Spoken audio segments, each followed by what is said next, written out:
गांव के छोटे से मैदान में विराट अपने दोस्तों के बीच खड़ा था, लेकिन किसी ने उसे गंभीरता से नहीं लिया। वो दुबला पतला और कमजोर था। उसके शरीर में शक्ति का नामो निशान भी नहीं था।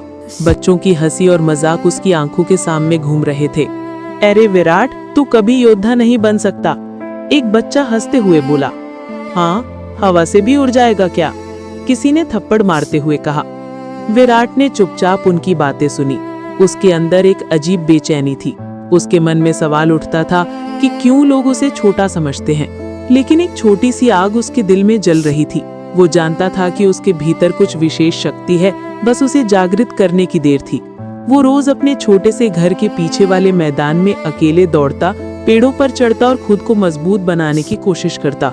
कभी कभी वो नदी के किनारे जाकर पानी में हाथ और पैर डालकर संतुलन बनाए रखता। वो जानता था कि अगर उसने खुद को मजबूत नहीं किया तो उसका सपना कभी पूरा नहीं होगा। एक शाम जब सूर्य अपने अंतिम किरणों के साथ पश्चिम की ओर ढल रहा था, विराट ने अपने बैग में कुछ आवश्यक सामान रखे और जंगल की ओर निकल पड़ा। उसने अपने माता पिता को ये नहीं बताया, क्योंकि वो जानता था कि लोग डर और असमर्थता के कारण उसे रोक देंगे। उसकी आंखों में दृढ़ता थी और दिल में एक अजीब सी जिज्ञासा थी। जंगल की ओर बढ़ते हुए उसने हर कदम पर वातावरण का अनुभव किया। हवा ठंडी थी और पत्तियों की सरसराहट उसके कानों में पड़ रही थी। कहीं कहीं जंगली जानवरों की आवाजें सुनाई दे रही थी, जिससे विराट का दिल तेजी से धड़कने लगा। वो जानता था कि ये सिर्फ डर नहीं बल्कि परीक्षण की शुरुआत है। जंगल की पहली चुनौती उसके सामने आई जब उसने एक तेज बहती नदी देखी। नदी का पानी इतना तेज था कि हर किसी को डर लग सकता था।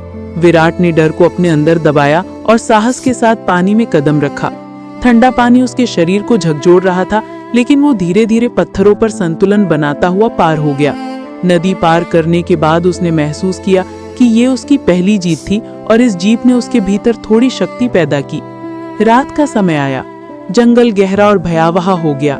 विराट ने एक बड़ा पत्थर ढूंढा और उस पर बैठकर अपने आसपास की हर चीज को देखा। अंधेरे में पेड़ों की छायाएं लंबी और डरावनी लग रही थी। कभी कभी कोई जंगली जीव उसके पास से गुजरता और वो डर के कारण अपना कदम रोक देता, लेकिन उसने अपने डर को नियंत्रित किया। जंगल में आगे बढ़ते हुए विराट ने छोटे छोटे संघर्ष किए। कभी कभी उसे कांटे लगे, कभी कभी ऊंचे पत्थरों पर चढ़ना पड़ा। हर बाधा ने उसे ये सिखाया कि अगर वो कमजोर है तो उसके सपने कभी पूरे नहीं होंगे। उसने अपने हाथ पैर और मांसपेशियों की कसरत शुरू की। वो जानता था कि असली योद्धा वही बन सकता है जो कठिनाइयों में भी हार न माने। कई दिनों तक विराट जंगल में अकेला रहा। उसने पेड़ों पर चढ़ना, तेज दौड़ना और अपनी शारीरिक शक्ति बढ़ाना जारी रखा। रात में जंगल की आवाजें उसे डराती थीं, लेकिन उसने हार नहीं मानी। धीरे धीरे उसका शरीर मजबूत होने लगा। उसकी आंखों में दृढ़ता की चमक आई। उसने महसूस किया कि उसकी ताकत सिर्फ शारीरिक नहीं बल्कि मानसिक भी हो रही है। एक दिन जब वो जंगल के सबसे गहरे हिस्से में पहुंचा तो उसने देखा कि वहां एक विशाल और प्राचीन वृक्ष था। उसकी शाखाएं आकाश को छू रही थीं और उसकी छाला दूर दूर तक फैल रही थी। विराट थककर वृक्ष के नीचे बैठ गया। तभी हवा में हल्की चमक दिखाई दी और धीरे धीरे एक प्रकाश उसकी आंखों के सामने आकार लेने लगा। वो प्रकाश धीरे धीरे एक मानव रूप में बदल गया। उसकी आंखों में अनुभव और शक्ति की चमक थी। विराट ने महसूस किया कि ये कोई साधारण व्यक्ति नहीं है। ये प्राचीन काल का योद्धा था जिसकी आत्मा अब विराट के सामने प्रकट हुई थी। विराट, आत्मा ने कहा। उसकी आवाज गूंजती और शांत थी। मैं आर्यवीर हूँ। मैंने प्राचीन काल में धर्म और न्याय की रक्षा की थी। अब मेरा समय समाप्त हो चुका है, लेकिन तेरे भीतर वही शक्ति है। मैं तुझे मार्ग दिखाऊंगा ताकि तू महान योद्धा बन सके। विराट घबरा गया और बोला, मेरे भीतर? मेरे पास तो कुछ भी नहीं है। मैं कैसे सीख सकता हूँ? शक्ति बाहर से नहीं आती, उसे भीतर से खोजना पड़ता है। मैं तुझे रास्ता दिखाऊंगा, लेकिन अभ्यास, संघर्ष और साहस तुम्हारा अपना होना चाहिए। यही पहला कदम है। अब तू तैयार है अपने भीतर की शक्ति को पहचानने के लिए? विराट ने गहरी सांस ली और मन ही मन ठान लिया कि वो इस अवसर को खोने नहीं देगा।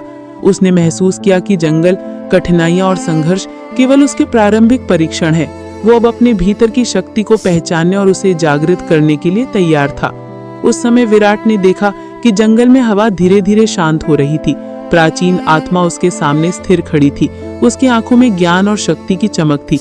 विराट को एहसास हुआ कि ये उसके जीवन की सबसे महत्वपूर्ण मुलाकात थी और अब वो केवल शारीरिक रूप से नहीं बल्कि मानसिक और आध्यात्मिक रूप से भी तैयार होने लगा।